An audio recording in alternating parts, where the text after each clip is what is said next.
Hello, viewers. Good morning, good afternoon, good evening, whatever part of the world you are, wherever you live. Welcome to the show, the Aijaz Qureshi show. Today, the show is really great because I have an amazing personality, multifaceted, great person. We're going to talk about artificial intelligence, what is AI is all about. This is the technology which is getting very famous and popular these days. Everybody is heading towards artificial intelligence, trying to talk about it. But do we actually know what it is and what impacts or benefits it has on our life? And everybody is talking about blockchain and they talk about Bitcoin. And are these two same things? Is Bitcoin the blockchain or blockchain is the Bitcoin? There is ambiguity. There are questions, lots and lots of questions that people are asking me directly sometimes, and these questions are being asked from our esteemed guest as well at the same time. And for peace of mind, how these things are linked or how they are compared towards the yoga, because our today's show guest is a great yogi, great person, and she is Dr. Jasmine Gercke or Gercke. I'm not sure if I'm pronouncing the name right. Please forgive me. Apologies. But we call her Dr. Jazz. That's her nickname we call her. And thank you very much, Dr. Jazz, for being with us today. And let me introduce you, Dr. Jazz. She, as I said earlier in the show, she's a multifaceted personality. She is the owner of Jazz Yoga Ayurveda, and it's a great company that is really healing people quite a lot and in quantity. She has been trained in Bishnu Ghosh Lineage. She has been certified as Bikram Yoga instructor. She has participated in several advanced trainings in Palm Springs, Barcelona, Cabos, Mexico, and Las Vegas. And uh, she is trained in Hatha, Yin, Vinyasa, and Kid certified. Over 1,500 hours of yoga training. She has been recognized by the Canadian Yoga Alliance as a gold level teacher and a coach. So she's a teacher and a coach. And I'm sure you understand the difference between the teacher and the coach. Coach actually shows you how things get done physically. So let's welcome our esteemed guest on the show. Dr. Jazz, Hi, welcome thank you to so the much. show. Thank you so much for having me. Thank you. Thank you so much for your time today. I know you're traveling. So viewers, Dr. Jazz is visiting us from visiting Toronto today from Montreal. She's originally from Montreal. She's living over there, and she's operating Jazz Yoga from there. And but she's an expert on AI, artificial intelligence. She's an expert on blockchain. So let's before we head into the topic, let's get back and take a step back towards your childhood. What is the first memory of your childhood that comes to your mind, Dr. Jess? Oh, this is interesting. You're catching me by surprise. First, first memory with regards to humanity or with regards to fun living? Uh, from living, yeah. Whatever First, comes that when you go back into flashback, what do you see? What was Dr. Jazz at that time? 3 years old on a red-colored boat in Aruba, Oh, and oh, and on the wheel, driving. wow, that's good. That's the first memory that comes to That's mind. good. That's good. That's good. So, your education, where did you go to study, and what is your education? So I had a bit of a turbulent, interesting journey as a child because my father was in the airline business and my parents both in travel. So I started I was born in London, in England, and then grew up in Germany. So spent 15 years in Germany until school, and then back to England to finish my O levels and A levels and university, and then relocated to Canada.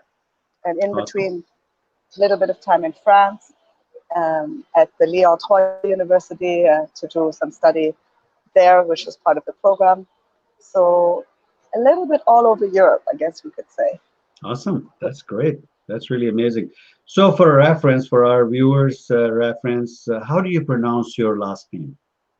Pronounce it Gercke, Gercke. Oh my goodness. I was so off. I'm sorry.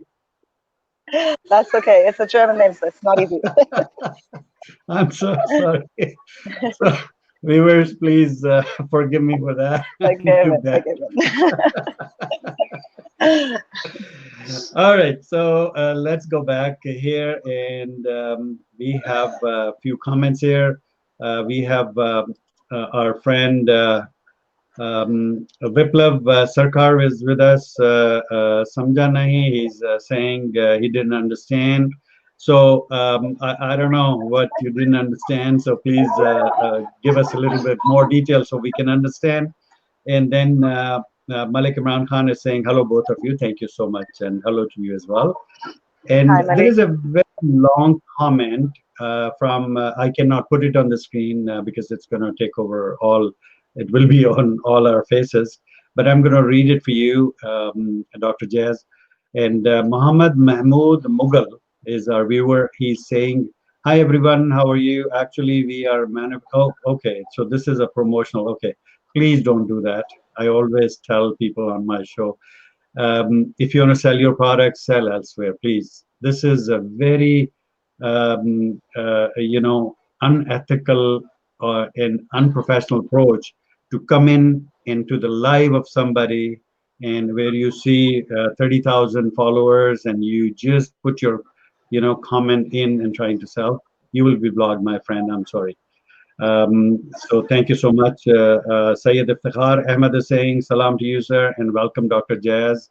Thank you so much. Thank you. Thank you. Thank you. And Muhammad Allah Rao is the CEO of IslamabadSays.com. He's a blogger, he's a journalist, he's a writer, and he's saying hi to both legends. I'm not a legend, but Dr. Jazz is for sure. I don't, Yes. oh, I'm humble. Not yet. All right, so let's get into the artificial intelligence. Um, so people have been talking about it, and there are lots of myths that someday the AI will be so powerful that it will replace human beings. And what do you think? I mean, is that a myth, or that's going to happen? So my take on this from the yogic approach will be that those who are spiritual will stay spiritually connected, and those who are still in search of enlightenment will likely be bionic. It makes complete sense because if you think of the body as energy, then as you keep your energy healthy and high frequency, you'll still be able to communicate even once the robot takes on the world, which will happen. We don't know if it's going to be in our lifetime, but if we're lucky, we might even live to see it, considering all the technological developments in medicine. So, yes, would probably be the correct answer in this case. Yeah. But just to what extent will be different depending on your human evolution. Great. So, in what field, from your experience, Dr. Jazz, let me ask you this: which field or which vertical do you see AI playing more role these days? So there's three categories for artificial intelligence. There's the mimicking of the human characteristics, Okay. which is one part. There's the real world application in technology, which we're seeing now with robots. So I was recently spending a lot of time in Dubai, and you see some of the banks already implemented robots as customer service. So, there's the robot Pepper, which then greets you and serves you and directs you to go to whichever counter you need to go. So that's already taken on. This is 3 years ago. So this is not new. This is implemented in a lot of places. And then there's the theory of the mind, which is what I'm mostly focusing on because it's in relation to the human mind, it's in relation to therapy, and how we can use artificial intelligence in healthcare and therefore help people when it comes to mental health, especially. Okay, good. So let's take a step back and let's talk about these three categories a little bit more in detail. where the artificial intelligence is more in doing things or augmenting what we do, right? So Yes, will it create unemployment in the world? I mean, as soon as you bring in the robots and things like that, you have robots sitting behind the counter desk in the banks and things like that at the airline check-ins and blah blah blah. Now you very seldom see on most of the airports in Europe, it's biometric. I mean, you don't need your passport, you don't need your boarding card, you need nothing actually. You check in from your absolutely. home, you're all set. You drop your bags at the airport, you get to the gate, and then you do your biometrics, and your gate opens, and you are onto the plane, That's it. One world. We are one now. So we right? can go anywhere. But the thing is, those people who used to work behind the desk, what are they doing? I mean, where are they going? So what we have now really is an opportunity. I think if we look at it from a positive perspective, we have to understand that this is opening space for people to go and be more educated, especially in the field of technology, to learn more skills and then to apply these skills at a higher role. So what we're doing is we're replacing the roles that we're really not using the capacity of the human brain by the robot. It's a simple task, and we're allowing the humans who have so much space that we are not using yet to actually evolve and to develop this and to educate ourselves more and then be more stimulated in life and in essence more happy, which is the ultimate goal, isn't it? Awesome, awesome. And the AI coming into practice into the medicine, I think it's a great thing for the doctors and the nurses and consultants and everybody else. I think it's going to add value to their practice, and they will be able to diagnose better, I think, Yes, because there are certain times there are some errors and human errors in those fields, and we can't afford human errors in medicine, right? absolutely. Not only for diagnosis, but also for companionships. We're going to come into an era where there's a lot of elderly who have illnesses or have to take medication, and the robot will be able to stand by these elderlies and actually not only be a companion but also be a reminder, a calendar for their healthcare. So this is a whole new system that we can create by using artificial intelligence. Awesome, awesome. Yeah, in the hospital where I volunteer here at the Curd Valley Hospital in Mississauga, they use robot to deliver medicine to the units. So the Yes, robot runs into, and then it knows where the door is, where to turn, how to open the door. Doesn't need any assistance. It reaches point from origin to the destination unguided, and delivers the medicine. It knows that it has delivered the medicine. It takes notes of it and then gets back to the origin point. And in Christmas time or the other eve, different eves, it delivers presents to the patients. It delivers flowers to the patients, and it goes direct to their bed. And amazing. it's really amazing the technology, where the technology is going to see. Awesome. So we talked about AI, and then you can said that it's the future, and it will be here soon, and we'll be able to benefit from that technology. Uh, let's take how AI is connected with the blockchain, and is Bitcoin the blockchain, or blockchain is the Bitcoin? What is it? This is the big question, right?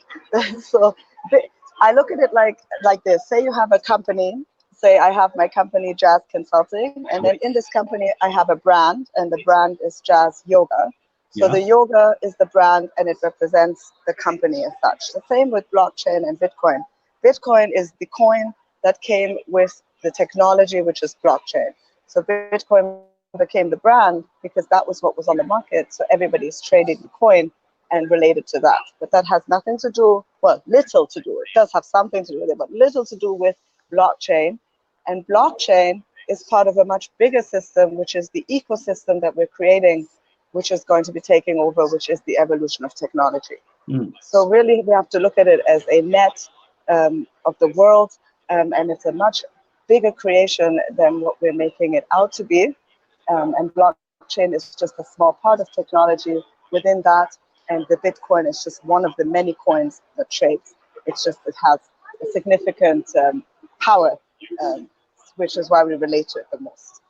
Awesome. So hopefully, Awesome. that's an easy way to identify the difference understand. between them. That's right. Yeah, that was very easy to understand. So thank you so much for that.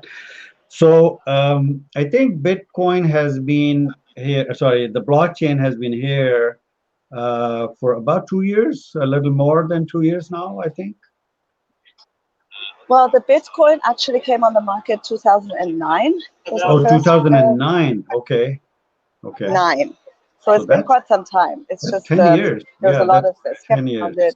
Okay. Right. But there wasn't much talk about it, or there wasn't a buzz created in the market until past 2 years that everybody started talking about Bitcoin, and Bitcoin ATMs came into being, and everybody started, talking about blockchain, and IBM jumped over it, and everybody else jumped over it. So what was going on from 2009 until 2017, 16, 17? So I remember 2009 sitting in a coffee shop in Vancouver with a friend of mine who said, "That's it. This is what's coming. You have to put all your money into this Bitcoin." And we were like, "Yes, I think you're crazy," because it was very volatile. It was a very high risk. Especially coming from a finance background, this would be something that you would take a big step back first and analyze before you do anything. So it was a very high risk-taking opportunity. Nonetheless, it was a great opportunity. What happened at that time, though, there was no regulations and no security. So some people made, huge amounts of money, and others lost tremendous amounts. So there was a lot of skeptic around the idea. What happened a few years ago, 2 years ago, I think that's about right, if you say 2 or 3 years ago, is that the banks understood that blockchain will be a technology that is inevitable. Say, for example, in real estate, this is going to secure contracts. This is actually fraud preventative. This is a positive implementation in our systems.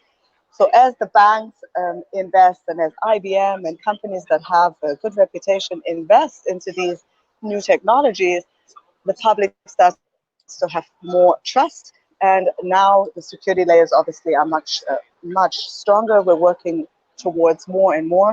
And this allows for people to invest without so much fear as there was at the beginning. And also with a lot less risk than what it was to start with. So that is the change over the last 2 years. Good. So after the Bitcoin came into being, there are like 2,500 or maybe more cryptocurrencies out there in the market, and they're all for different reasons and purposes and things like that. What do you see? I mean, did we really? Are we caught up with the cryptocurrency, or we are still in kind of limbo, and we're still kind of deciding because of the volatility of the cryptocurrency? What do you think, where we are right now and what phase we are? So I've just got back from Stockholm, Sweden, and they are the most advanced city when it comes to cryptocurrency from what I have seen so far over the last year.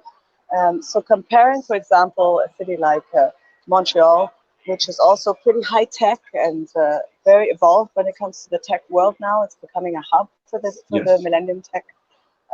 And yet I have not seen anything like I have seen in Stockholm. They have pretty much moved all their payments to digital. They are ready for the digital world. They want to be a cash-free city, probably going to be the first cash-free city in the world, which is exactly what we need to be able to introduce something like the cryptocurrency, because the cryptocurrency relies on human trust. It relies on people using it for it to be successful. So I've been involved with a new coin over there, and this is going to be the coin for the people, they're calling it, which is should I share this? What do you think, Aijaz? Should we tell the public what it is? Yeah, no, it's okay. We can share. It's the tightest coin, it's called.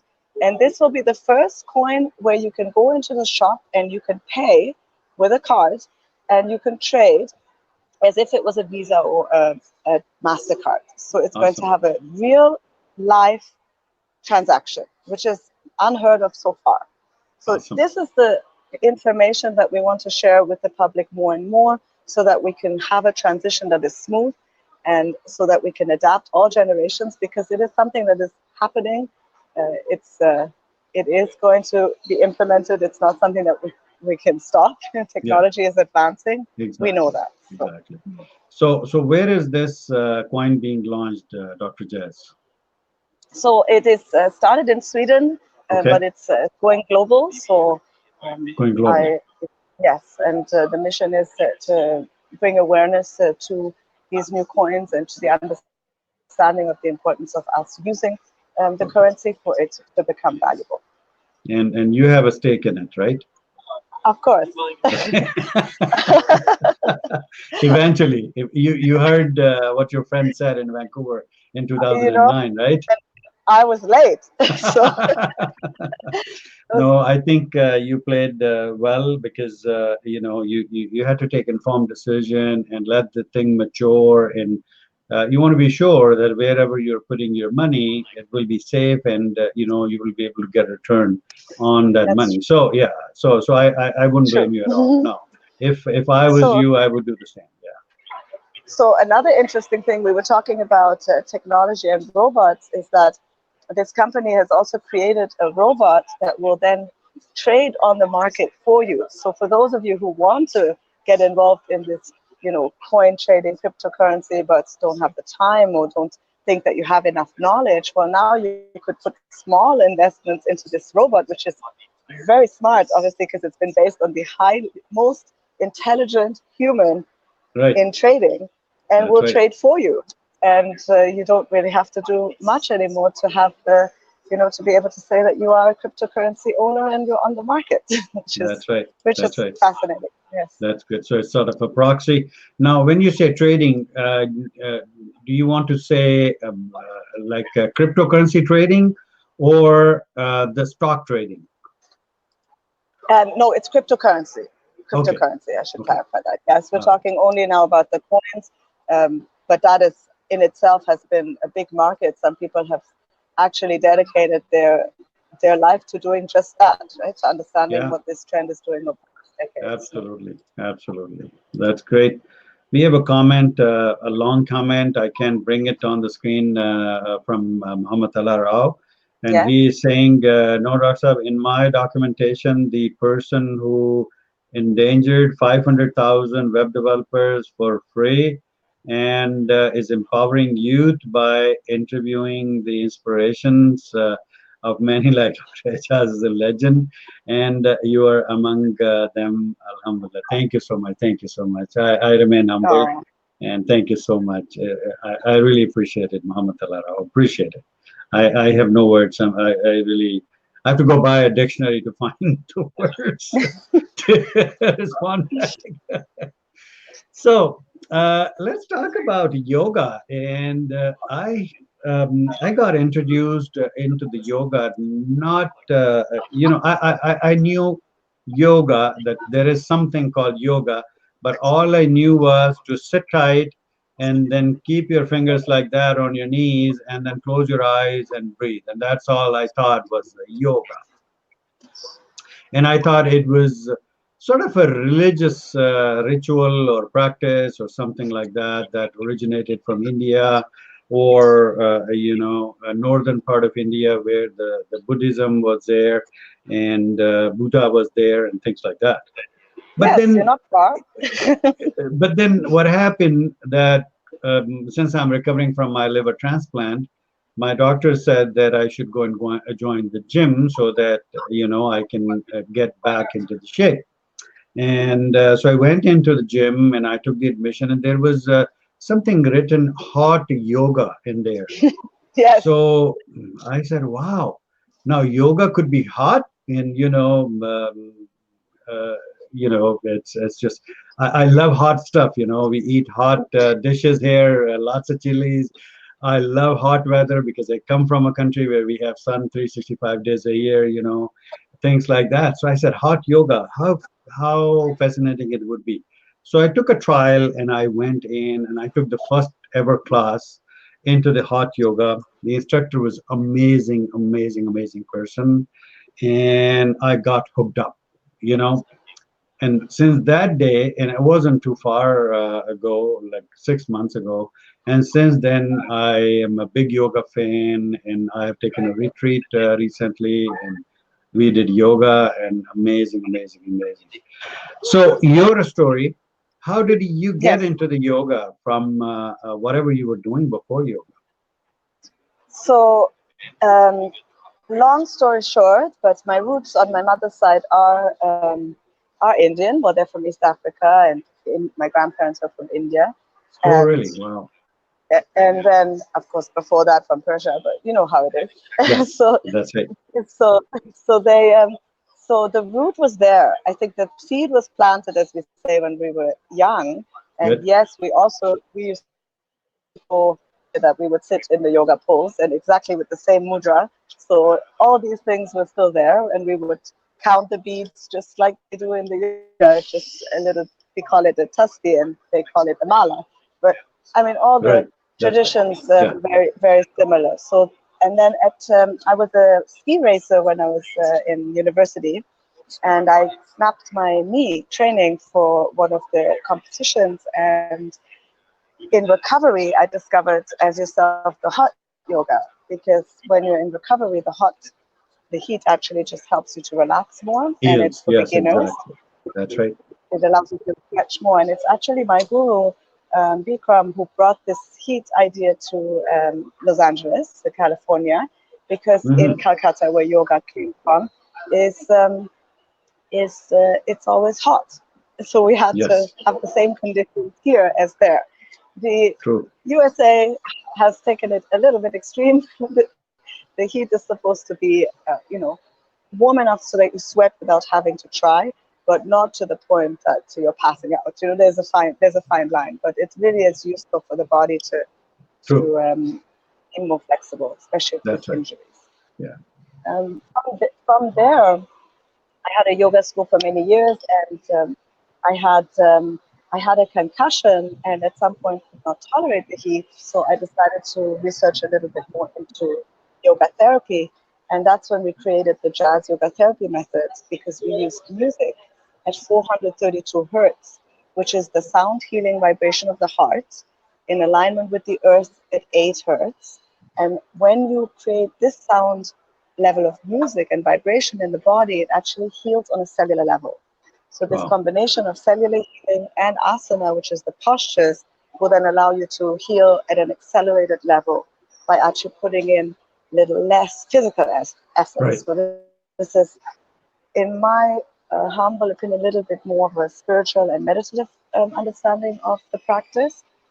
And in any case, the physical is a very small part. It's 1/8 of yoga when you look at all the practices that you have to do Oh, to yeah. uh, Yeah. Yeah. to reach enlightenment. Absolutely. And you know what? I love yin yoga because yin, if you hold a pose for 3 minutes, it has a permanent impact on your cell and you recover fast, whatever body part you're focusing on. It's really amazing, amazing, amazing. So I love yoga, and I'm really learning a lot about yoga. So that's phenomenal. Okay, so Right. a few more comments that came. Muhammad Bashir is saying the legendary Aijaz Qureshi. I love you. No, no, I'm not. I'm a no legendary. Thank you so much. Thank you so much. This is the love of friends that I really can't return, and I still yet have to Mm. find a way. How can I return their love and passion about me? To be honest, so thank you so much. I love you all. And Nurullah Akhundzada is another brother from Pakistan, my friend, and he's saying salams to all. Thank you so much. Okay, so we are talking yoga. We talked about blockchain. We talked about artificial intelligence. Dr. Jazz, let me ask you this. I'm not sure if you're prepared for this question or not, but I'm going to ask it anyways. What Okay. is what is the one common thing into these three things that we talked about? What is, sorry, I didn't catch that What word. is one common thing? What is one common thing? Evolution.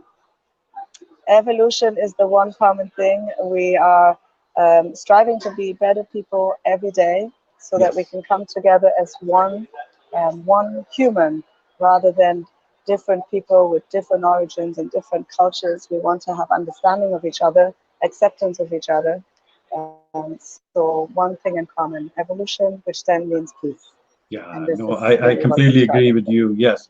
Let's go back into the artificial intelligence. The evolution is really helping us to make our lives easier. Blockchain is making our financial lives a lot easier, a lot better than what we have today in the financial instruments that we use today, be it a cash or be it bank card or things like that or whatever, what have you, checks, blah, blah, blah, bill payments, etc., etc. And then the jazz, yoga. See how much I'm into the yoga that now I Yeah, associate yoga I, with jazz.